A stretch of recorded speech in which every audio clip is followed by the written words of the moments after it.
বিসমিল্লাহির রহমানির রহিম। মহান মে দিবস উপলক্ষে জাতীয়তাবাদী শ্রমিক দল আয়োজিত আজকের এই সমাবেশের সম্মানিত সভাপতি জনাব আনোয়ার হোসেন উপস্থিত আছেন।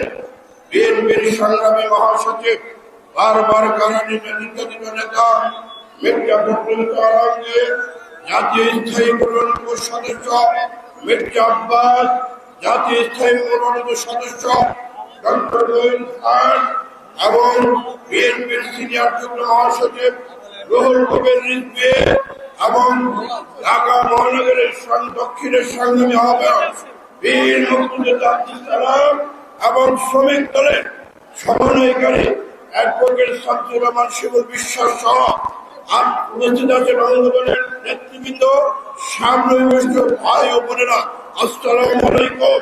বক্তব্য জাতীয় নেতৃবৃন্দ দিবে, আমি শুধু একটি কথা বলবো। গত 28শে অক্টোবর আমাদের এখানে একটি শান্তিমূলক সমাবেশ ছিল।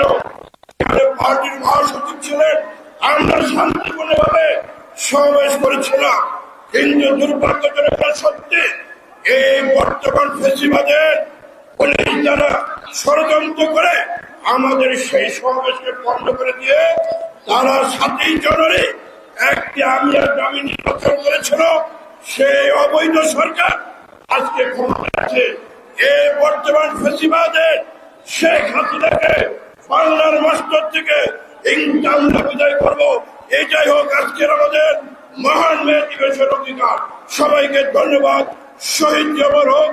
আর জেলখানায় বন্দী আছেন হাইরুল কবির খোকন, হাবিবুল খান সোহেল এবং আব্দুল কাদের বিয়ার আব্দুল রশিদ সহ সাইফুল আলম নীরব, অসংখ্য অবিলম্বে এদের মুক্তি দিতে হবে। ধন্যবাদ। শহীদ অমর হোক। খালেদা জিন্দাবাদ। আমাদের নেতা তারেক রহমান জিন্দাবাদ। আসসালামু আলাইকুম।